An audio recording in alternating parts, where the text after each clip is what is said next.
शुरुआत डॉक्टर अजय कुमार से करना चाहूंगा। डॉक्टर अजय कुमार, आज इतना बड़ा लैंडमार्क देश ने हासिल किया, कई सारे सवालों के बीच वैक्सीन कहां से आएगी, वैक्सीन विदेशों में क्यों भेज दी, वैक्सीन को लेकर मिसमैनेजमेंट क्यों हुआ, तमाम बातें वैक्सीन को लेकर आई। आपका सवाल उठाना वाजिब भी था। आज कम से कम बधाई दे देते, कल सवाल उठा लेती कांग्रेस पार्टी। देखिए, कांग्रेस पार्टी हो या हर एक इस देश के नागरिक, सभी को जो है देश की एक बहुत बड़ी सफलता है। ये हम मानते हैं कि 100 करोड़ टीके दिलवाना एक बड़ी उपलब्धि है। लेकिन आप दीपक जी, आपको याद होगा कि किस तरह से नीतियां बदलती गई टीकाकरण के। यदि विपक्ष जो है पूरी तरह से सरकार को दबाव नहीं डालती, और ये हमें पूरा विश्वास है कि नलिन जी भी मानेंगे कि पहले उन्होंने जिस तरह से कहा कि पहले तो कि राज्य सरकार उसको जो उपलब्ध कराएंगे वैक्सीन, फिर वो राज्य सरकार को वैक्सीन नहीं मिल रहा था, फिर केंद्र सरकार पर दबाव बना, और जब वर्तमान नीति में भी 25% वैक्सीन जो है निजी संस्थानों को दिया जा रहा है, लेकिन अभी तक वो निजी संस्थानों ने सिर्फ 2% इस्तेमाल किए। और रणदीप सुरजेवाला जी ने अपने प्रेस कॉन्फ्रेंस में उन्होंने एक सही बात कही कि अभी तक जो है 32 करोड़ के आसपास इस देश के नागरिक को वैक्सीन जो एडल्ट्स हैं उनको एक भी टीका नहीं लगी है, एक भी टीके नहीं लगाए गए हैं। तो इसीलिए ये जरूरी है कि हम जरूर डॉक्टर्स, जितने भी राज्य सरकार, केंद्र सरकार, सबको जो है बधाई दे जरूर। लेकिन ये आगे की चुनौती। अजय कुमार जी, मैं ये नहीं कह रहा आपके पॉइंट गलत है, मैं तो सिर्फ ये कह रहा हूं आज बधाई दे देते, कल ये प्रेस कॉन्फ्रेंस कर लेते, क्या दिक्कत हो जाती है एक दिन में। यही सारे सवाल उठाते हैं आप, और सवाल उठाना आपका काम है और आपकी जिम्मेदारी भी। आज बधाई दे देते सरकार को, मैं ये कह रहा हूं।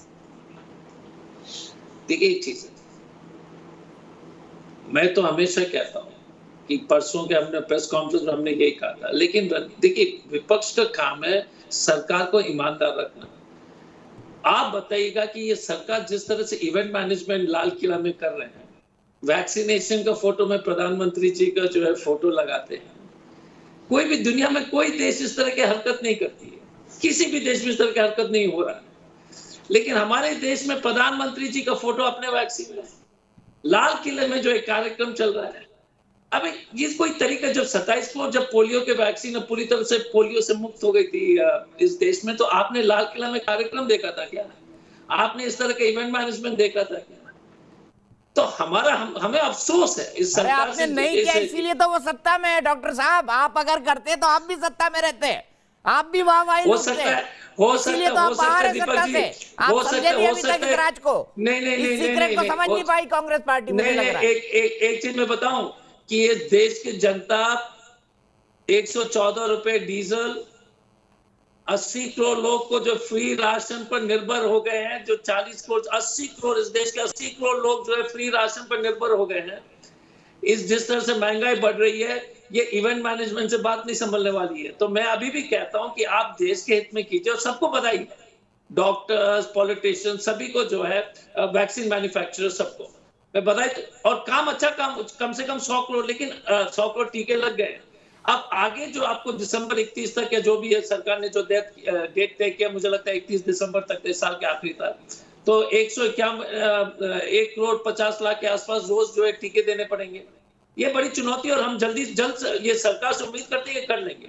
लेकिन दीपक जी और नलिन, दीपक जी, आप मानेंगे कि यदि विपक्ष की इस तरह से दबाव नहीं रहता, पहली सरकार की नीति आपको याद होगा, स्टेट में प्रोक्योर की। ठीक है, चलिए आप भी, चलिए मान लिया,